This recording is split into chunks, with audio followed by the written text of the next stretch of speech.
Ce qui est gratitude, Bami Yembelaki Bango Moko, Bato FCC, Nde Bazaba Ingram, je te dis.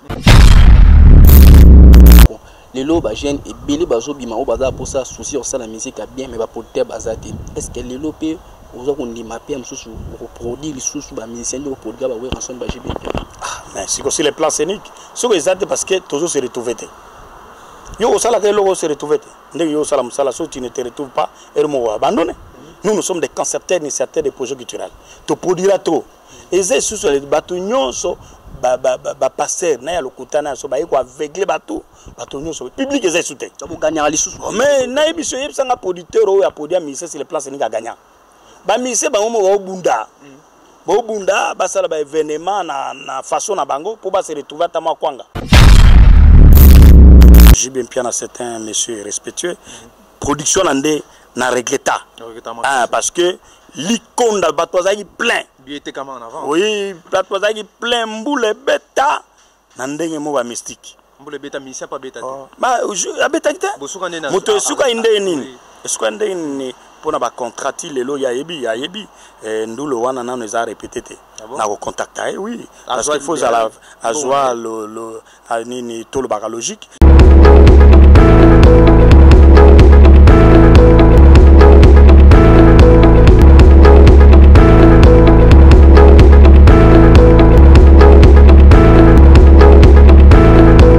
Une fois de plus, merci na confiance au Wopé Sarabiso. Très cher internaute, il y a Jack Love Télévision, Jack Love TV. Vous allez ébeler dans 4 coins du monde, vous allez Wopé Sarabiso confiance. Merci na fidélité, merci na amour, merci na confiance et surtout vous allez Wopé Sarabiso. Les autres, vous allez mon dimanche, mon colo Wopé Sarabing, bino actualité musicale, vous allez awa na qu'une 24 et c'est quoi peut-être qu'on puisse quelques interviews na ba musiciens ou vous allez évoluer na mboka na biso. Très cher internaute, pourquoi musicien Nyonso, il y a Villanova, Soka Longwe Villanova, il y a Fabregas Akendaka Mingi et pas il y a Robino Mundibu. Et pourquoi musicien Nyonso, il y a Robino Mundibu Akendaka toujours Pembeni ya Fabregas, c'est parmi l'actualité parce que Lelo, il y a animateur, il y a Robino Mundibu, Oboyebi, Shomi Angwele, Ouakakalikolo, Azal Susu Pembeni ya Robino Mundibu, raison, et vous allez montrer Sabiso, vous allez toujours brancher et vous abonner massivement, vous partager vidéo, il y a Darden Simba, Newman. Tu as remercié Maman Nonon Zinga, bientôt 2021, c'est-à-dire en décembre, il faut ça quelque chose pour l'équipe Nayo et CP Latana, moi l'os, Ndengezalaka, François Foutila, le vrai Mombeku, et Sika Ozali, François Foutila, le vrai Mombeku, Napende Kono Mombeku, ya Bakongo, en tout cas, et Sika Ozali, François Foutila, première fois, on a Ndekonanga Mombeku, et ça a grand bientôt développé na Tchumbo, et ça la bien, maman. Perpétue Ngandou, ma maman chérie, n'a pas son beauté. Il y a Dadi Mombenga levé confort. Christian Kachama 001, viens dans la jungle Maïmona, viens dans la jungle Maïmona, maman, tété Maïmona. En tout cas, vous allez ébeler, maman Amatona, ça, vous allez ébeler, vous s'abonner massivement. Tout l'an interview, Chomi Wangwele, accordé Bissou, Mokolalelo, à suivre. Le commande de Moussa Levé Volé, bonjour. Oui, bonjour, excellent présentateur, journaliste. Bonne santé, pas du tout. Oui, santé très bien. Je crois que le nom c'est Modeste Chomba. Le nom connu c'est Choms Production. Je suis le producteur culturel national, opérateur culturel international, avoir organisé des grands événements dans d'autres pays comme la Belgique, l'Afrique du Sud, la République du Congo. C'était à l'hôtel Marina, à l'hôtel Santon à Djobou et à l'hôtel Portinière en Bruxelles. Et avoir organisé aussi 9 des grands événements aux 9 provinces. Ouais. Voilà. Dans l'ensemble, comment ça évolue, Moussala? Oui, Moussala est Kitoko parce que si vous avez une culture honorifique, je suis le chancelier des nations qui me permet, conformément au statut ou la charte de la maison de Chance Production et règlement de l'intérieur, de promouvoir toute entité, toute personne qui travaille dans son secteur, dans sa nation, qui promouvoit la culture des taxes, du civil fiscal dans leur pays, qui parle pour la paix et de l'excellence. C'est pour cela que je décore les gens, je décore beaucoup de gens à l'étranger et dans des provinces. Voilà. S'il faut retenir, c'est quoi la difficulté par rapport à Moussala? Bon, par rapport à Moussalo, c'est la difficulté, c'est le secteur administratif. L'administration, la culture invitation. Pourquoi inviter un dirigeant ou une autorité, il ne comprend pas qu'est-ce que la culture de l'invitation. Tu sais, aujourd'hui, les chefs de l'État viennent d'appeler les gens pour la consultation ou les consultations. Et ceux qui usent la culture invitation. C'est ça dommage dans notre pays. Et si la République démocratique du Congo, nous avons une entité qui est le Fonds de promotion culturelle qui est chaotique dans le ministère de la Culture. Tout est par terre.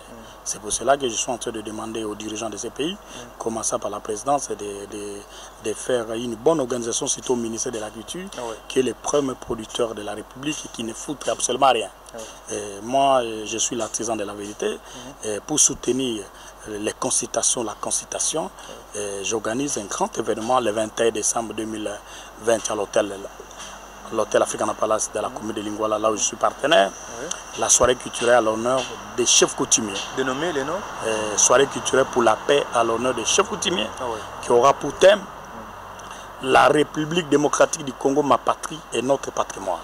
Je crois que les musiciens patriotes vont composer des thèmes par rapport à composer des chansons, excuses, par rapport avec les thèmes la République démocratique du Congo, ma patrie et notre patrimoine. C'est comme vous êtes en France, les pays français, ma patrie ou notre patrimoine. Voilà. C'est ce que le pays nous attend chacun de nous de donner sa contribution, malgré la culture et le socle du développement d'une nation. Et la justice est le fondement d'une nation, qui élève une nation. Voilà, ça passera comment l'activité les candidats? Est-ce que vous pouvez inviter des musiciens? Oui, j'ai tous les musiciens patriotes qui veulent participer à cet événement. Voici le numéro, c'est 081 22 32 35, 081 22 32 35. Quand j'étais dans la musique, dans le secteur de la culture, vous comprenez ce qui était important, d'organiser la culture, ça la boue. Mais il faut la culture.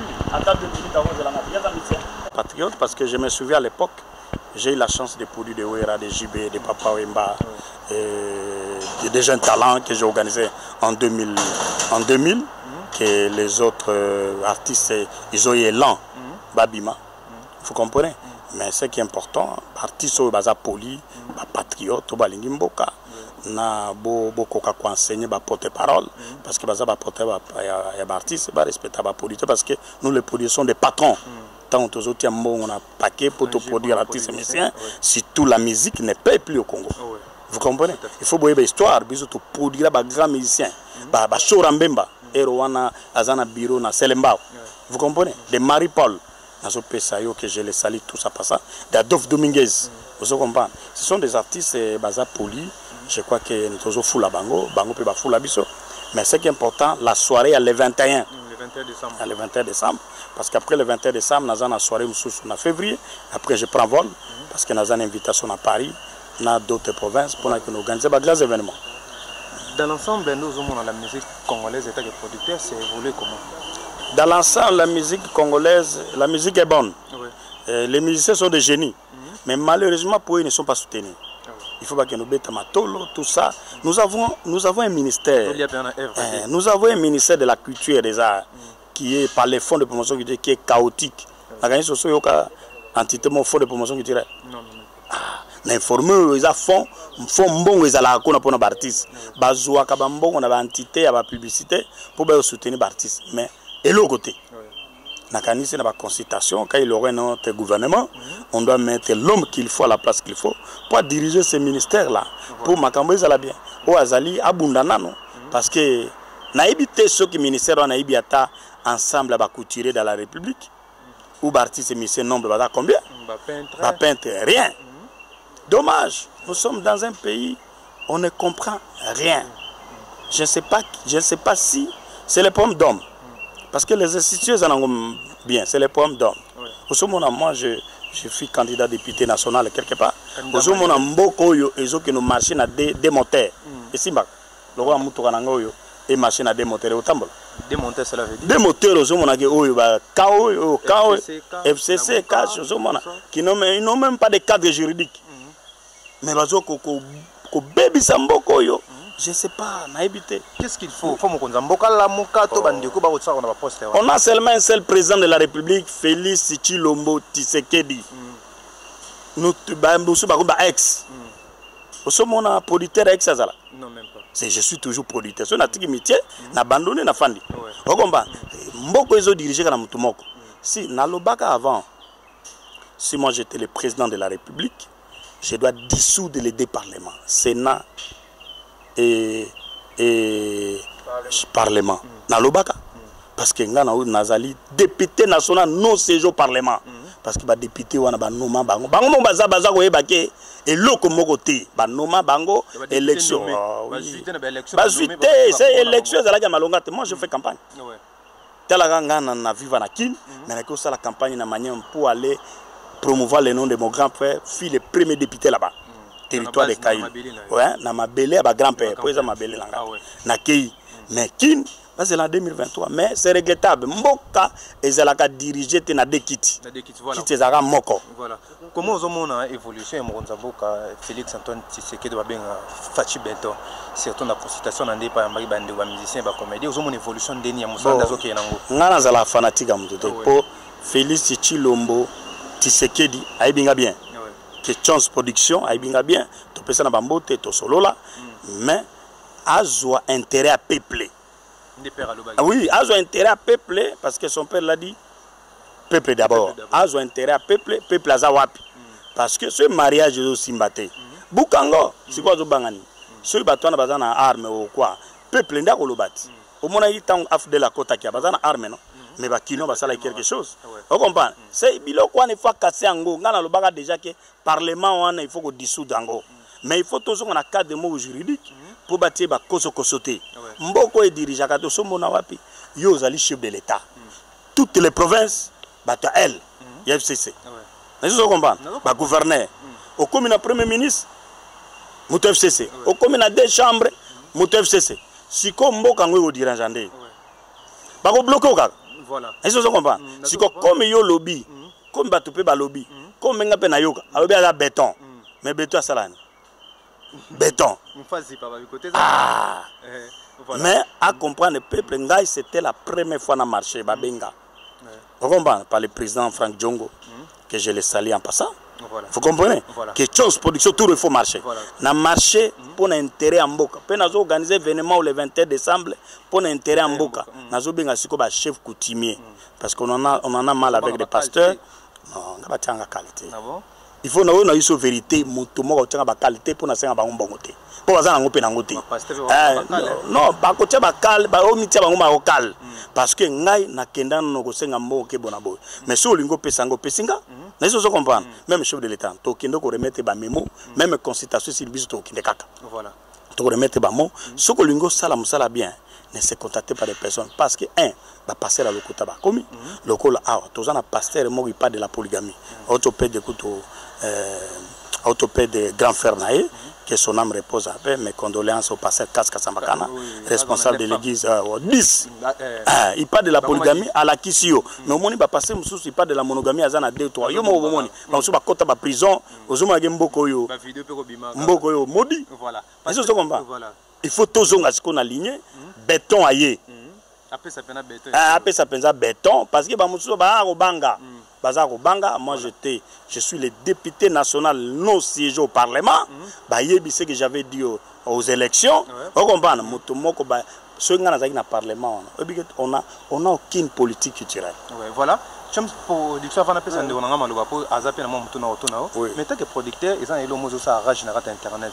La chanson Mamoucha la mona salagi, mais ça bande muso ba interprétant que non déjà clashé contre le chef de l'État, je sais pas dans côté no rose non, a clashé wapi baloki promotion na bango ya publicité, les gens du PPRD du FCC a clashé na Mbani. Na Mbani ingratitude de nini. Nana pesi. Balobaki bino bolobaki c'est le peuple. Obe ba yoka bango na bango ne ba pesa ki. Et ceux qui bayokanaki bango na bango ne ba pesa ki ingratitude par rapport à quoi parce que bango balende ba diriger mboko yo et simba pété. Na repose exemple mes enfants étudient au collège Mosengo, nous payons trop cher. La gratuité du chef de l'État c'est une bonne chose. Mais ce qu'on dit logique, il a fallu diminuer le Minerval parce que c'est pour encourager les parents fainéants. Tu parents nous il faut foutre la main en Minerval. Mais comme la constitution oblige, il faut aller là toute la République. Biso. Non, quand encourager chanson en athée, pour d'abord nous sauver ngana yoka kiangote.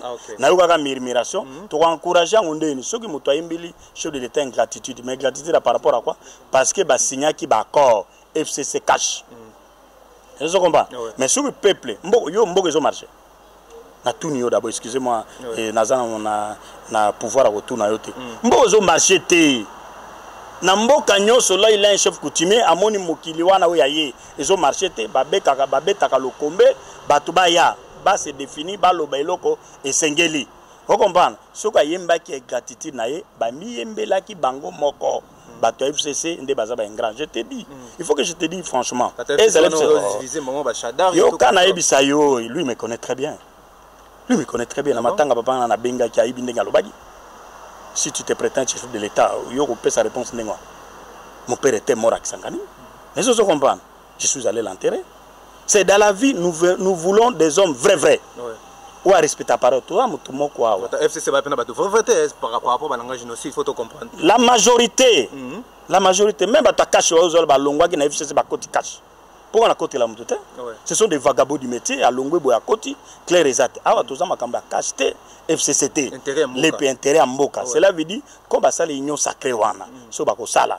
Union sacrée on est à la vraie. Au moins union sacrée tizeke da sala. Et bouscula mboka.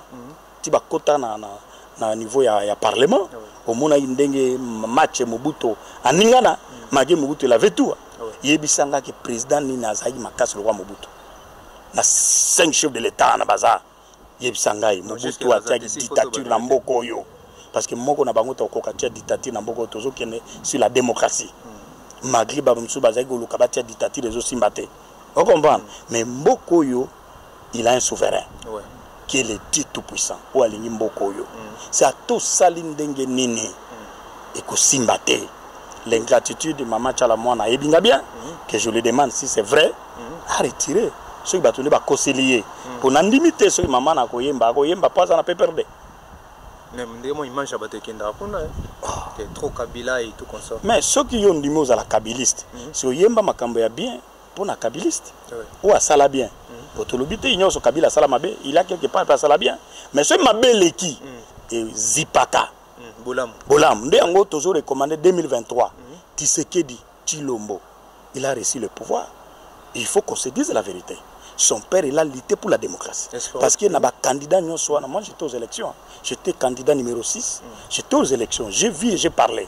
Vous comprenez? S'il est là, d'abord la grâce de son père. Tout la musique, moi, question, le droit de la musique, le tout le monde, moi, défense écoute la musique par rapport à producteur, à ministère, à engagement, et à producteur, les lots, jeunes et belé, bima, pour ça, souci, ça, la musique a bien, mais producteur, est-ce que les lots peuvent on dit ma PM sous produire sous ba musicien de produire ba rançon ba GB.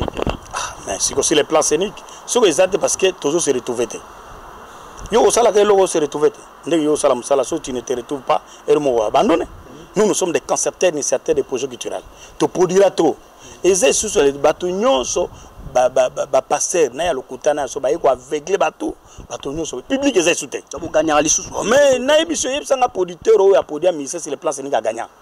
Ba mise bango mo bunda basala ba événement na façon na bango pour ba se retrouver ta makwanga yebsanga musicien na par mois abeta 10 concerts tangilanga mission na mois moko na kini to libanda na tala kini d'abord ou abeta 10 concerts successifs na mois moko parce que so beti 10 ndo za patrouille ko futa ba musicien parce que musicien moko cause na 20 musiciens siko ceux qui na concert moko zi $3,000 ou $5,000.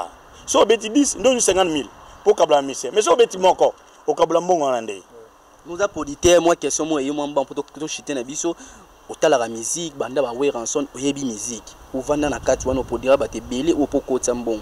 Le lo soki e lieu produire monsieur moko, la génération où produire destiné. Ce qui est lieu. Non, il faut tout solo là. Il faut tout cela parce que na produit ba mise belé. Et sore yelo no mo pona mo ko ndongo mo na mise. O na komona ke likonde okota. Ndeti nani? O na komona ke likonda non parce que likonde kota ndeni ba contrat to yokana. Monsieur Yoko Koka ko sala 3000 personnes ba bien pété comme avant. Kena bien ngo mona ndeti mise ni. Pour l'instant, non nga boy ba polémique. T'es dans la polémique les musiciens ils chantent mieux. Parce que moi je suis à l'artisan de la vérité. Tous les messieurs pour l'instant, on a vu monsieur moto yokanite na podiri. Bosku na bango nyoso ba usala musique na bango ndenge sengeli. Ba yebi kweni ni ba komo lancer bato trop, bazo zo ba mboko na bango. Ngana lo ba compter concert. Mais après na musicien moi au monde na Congo aza ko za numéro 1 p na momo auto talobi yimta sala vérité mboka na biso. Non, tous les musiciens ba usala vérité mboka. Pour moi, aucune polémique au Moroté. Moi, je suis le producteur national de la République. Opérateur qui tient international, cela veut dire bah missignon bah ça la vérité en beaucoup. Et ça Moroté. Voilà, j'aimerais bien quand même tout chiter. En tout cas, merci d'avoir tout beau l'endabso de partout. Na CPI, na reçu émission normalement puisque ça qui revers et surtout pour sur la bien. Nandengo produire ba musicien et tout consortium il faut tout le balilo autant musicien nini au produire tel que big non na produire na ba musicien mais avec lui na gagné pendant quelque chose de bien. Non, musicien moko ne na regretaka production ngana zo mbongo ebele Jibem Piana. C'était le 5 mars 2000. C'était monsieur Joana Mboule Zaiso ya Kindoki. Ah bon? Mboula wana ezo betaka na lingwala na invest. Mais na RTNC parce que zaki na spanda RTNC. Je crois que ce que tu dis ancien secrétaire général so wa vie kiss ayebiango ndenge makambo ezalaki Jibem Piana c'est un monsieur respectueux. Production ande na regreta. Parce que l'ikonda batozaki plein. Bien était comment en avant? Oui, batozaki plein Mboule beta na ndenge mo ba mystique. Mboule beta misia pas beta. Ba beta kite. Moto suka inde nini? Suka inde nini pona ba contrat lelo ya yebi ndulo wana nano eza répété. Na ko contacter oui parce qu'il faut azwa le nini tout le bagage logique quand quelqu'un signe le contrat. Makambo so ba contrat détail té. Tous on a deux choses dans le monde. L'art ou relation. Na ko biso té na podé na ndenge nini tout ça. Yo accepter ka contrat ne salama inde po ya robeta. Mais c'était un musicien quand même, Jibem Piana, na regleta émission. Bon, deuxième émission, Moussou Erata, et Betama, Moussou Ranson, et Bimisaka combat à danser. Tout na wera. Bimisa combat à danser, heureusement, tout comme on a bien. Si on a eu ce qui est Azwali Banga, Betana Karnanga, les lots on dit maté. Mais je te dis, non, concert et Bessama Bienté. Il y a Ebi, Gala Kitati Chez Nabitumba grave, mais c'est un monsieur. Quand même, il a la paix. Parce qu'avec le nom de Weranson, Bako Beto Mabanga. Mais c'était monsieur, il me reçoit très bien. Il a dit que Moussou Adolphe Dominguez, vous comprenez, na podirae, ba Chorambemba na podirae, ba Marie-Paul na podirae, na so tanglo, ba benga bango ba J3, ba koma lelo ba J3, ba Jean-Franco. Na lokota bango na Kingabwa. Ah bon? Na Mai. Vous comprenez? Ba s'il vous plaît la gamme, place ba Lacoste ba Bima. Ba faire ba zaki ba ngiringoto, wana na opori ba patron na bango. Vous comprenez? Pour ma mission, lelo, je comprends. Moi, je produis les patrons des musiciens. Voilà. J'étais au Grand Hôtel avec Papa Wemba. Pour la première fois, je décore Papa Wemba. Ngai. Na opesa jour bino ba image bomo nango ndenge makambo les 4. Voilà. J'ai vite compris que vous avez maman bébé là tout na produire bango. J'ai vite compris que vous avez maman bébé là mais j'aimerais bien quand même tous encore temps.